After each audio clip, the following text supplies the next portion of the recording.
All right, just calm down. Get control of yourself.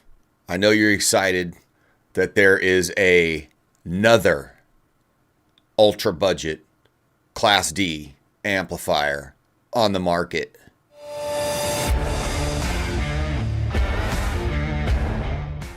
How many more of these things can we handle as a community? Good God.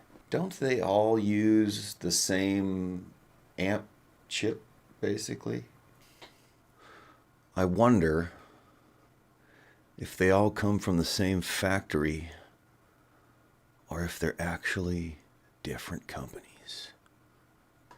Okay. I know, all joking aside, I'm just having a little fun there. But really, though, if you guys have not noticed, or if you follow along in any of this like budget, entry level kind of mid-fi space of these cheap DACs, amplifiers, small little integrateds, small little preamps. We've got all of this stuff. I'm sure you've heard of the Fozzy Audio, the IEMA, the RSL, the Douk Audio, all of these ultra budget things. And we've had in-house basically all of the Fozzy V3s, the IEMAs, the Pros. We've had the Fozzy MC101, the new ZA3s that are mono-blocked. We've just had a plethora of these budget Class D amplifiers in. And in the price point, most of them have been really good. The V3 got a lot of rave, some of the other ones. Douk Audio reached out to us probably about a month or so ago and let us know that they were coming out with a new H7 Pro, basically an integrated amplifier. And if you watch some of the reviews of the original one, just the H7, it reviewed pretty well and did pretty good. One of the cool things for us with the H7 Pro, and you know what? Let's just take a look at it real quick and get kind of a vibe on this thing, and then we'll kind of talk about it for a couple minutes.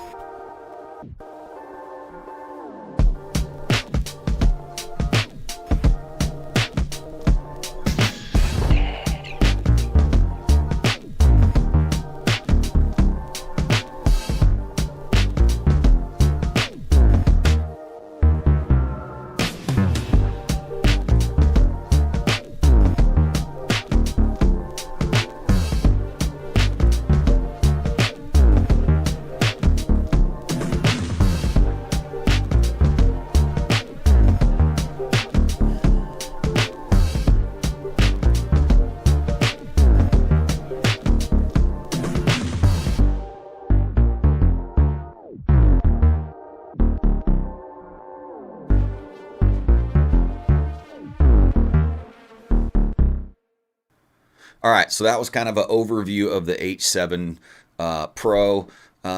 It's got a lot of the features that the ZA3 does. We've got the balanced outputs and the single-ended. It's got the controls on the front, the nice VU meters.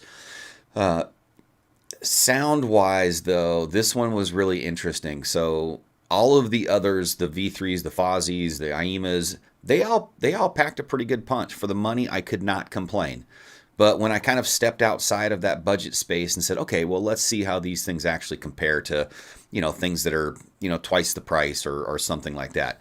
It was quickly kind of apparent that they fall apart pretty easily. So most of them on a more revealing speaker, you turn these things up, they start to get really sibilant and harsh on the top end. They're very forward and kind of have a graininess to them if you kind of try to put them into any type of like actual hi-fi system.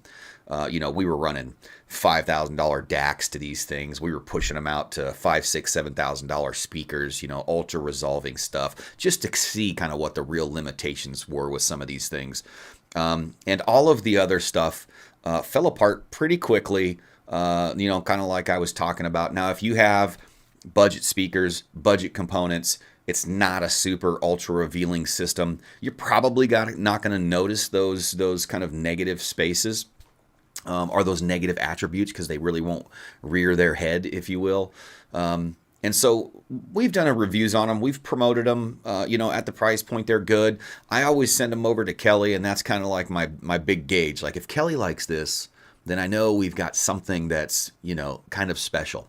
And all of the other ones, he was kind of like, it's okay. But God, they just get glaring and shrill and sibilant, and they kind of get diffused and fuzzy, and it just gets bad quick. But the Douk Audio H7 Pro was the first one that Kelly actually said, "Whoa, okay, there's something going on here." And if you saw Nemo's review of the RSL, we were actually kind of hoping that that would be the one that, like, finally we found one. And we got that RSL in. Kelly and I both reviewed it, and it was okay. It was maybe a smidge better than some of the others, or just didn't get quite as bad, quite as fast. But it was still, just didn't grab the soul. The minute I got the H7 in and I plugged it in, I did about a 30-hour break-in, whether you believe it or not, believe in break-in or not. I try to do a little something just for those who do. So we just let it run for about 30 hours. I dropped it into my main system. Again, ultra resolving system. I mean, pushing some good resolution. So we're going to do the same test. We're going to see what this H7 is about. And we start cranking it up. And I was like, wow, okay. That digital glare really isn't there. That graininess really doesn't poke out. That harshness that starts to just make you kind of like, oh, okay, there it is. That veil and that diffused sound that kind of goes over when you start pushing this cheap Class D really didn't come out as much. And I thought, okay, this might be the one that Kelly likes. This might be the one that gets him to change his mind. Because before, if you were in our Discord, he was like, I will not recommend these Class D amplifiers to any of our community. I will not promote them. I will not push them out. And within about a half hour of him having the Douk Audio H7 Pro, he started posting in the Discord about, okay, I digress. This is actually a good piece.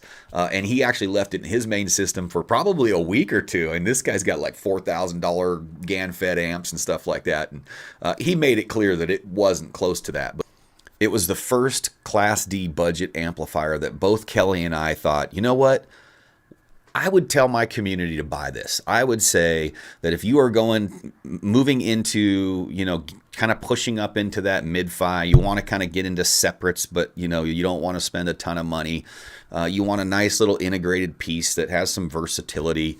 This would probably be something that I would say, yeah, go spend the $130 on this, because it doesn't bring any of the negatives to the table that some of the other stuff does. And it's got some cool little VU meters. It looks kind of cool. It's got a cool little form factor. But I would highly recommend, if you are going to buy any of these budget amplifiers, cops are coming after me. I can hear the sirens outside. If you are going to look at any of these budget amplifiers, I would highly recommend, as would Kelly, when Kelly and I agree on something, that starts to just kind of identify something that, there might be something here. I mean, dude, the V3 was good. The V3 was okay. It was nothing spectacular. It was nothing off the charts. It was good at its price point. I mean, it was a good little amplifier. It was maybe a little bit better than some of the other ones. But the H7 is kind of the first one I've heard in this space that's like, okay, that's what we need to be doing there. That might even jump up a little bit and kick some butt. But still, it's the same, guys. I mean, this H7 Pro, it's a $120 Class D amplifier. It's running the same amp chip as all of the other ones. They all run the same chip. The Texas Instruments, the TI, little different componentry, little different network, little different integrations, little different look. But if you do not have a resolving system, you're probably not gonna hear a ton of difference. So if you already have kind of the V3, if you're already rocking some of these other Douk H7s, if you're running something in that kind of price point, it's probably gonna be kind of a lateral move for you. If you need the integration and you need the balanced and you need all, whatever any of them have to offer, I would buy them kind of more on that aspect of things than I would sound quality. If you've got some decent speakers and you've got some different, decent stuff and you want the one that actually has the best sound quality and performance, I would say the H7. One thing that Kelly noticed, I didn't notice it as much. I mean, it wasn't as prevalent in my system but I really don't use subwoofers. So I'm cool with 40 hertz and up. Kelly is subcentric. He likes a good 3 to 5 dB bass shelf in his room. He runs a single super cube in the middle, and he's always got that bass nice and blended in. He noticed that the bass was just slightly not as good as, say, the ZA3 or the V3. You know, some of the other ones maybe had a little tighter, more accurate and precise bass. He said the bass was just a little bit off on this one, but nothing you know, out of the ordinary. When I got it in my system, I didn't notice. I wasn't like, the bass wasn't like, ooh, that bass is fantastic. But I also wasn't like, oh man, that bass is bad. You know, I just thought it was kind of average for everything. But so Kelly noticed that little nuance there, so I wanted to share that with you. But yeah, other than that, we both really liked it. Kelly really liked it. And if you want to kind of hear more about it, Kelly's perspective and deep dive, jump in the Discord, hang out with us. And I hope you guys enjoyed that review. I'm James, your ABX audiophile, and we will see you on the next one.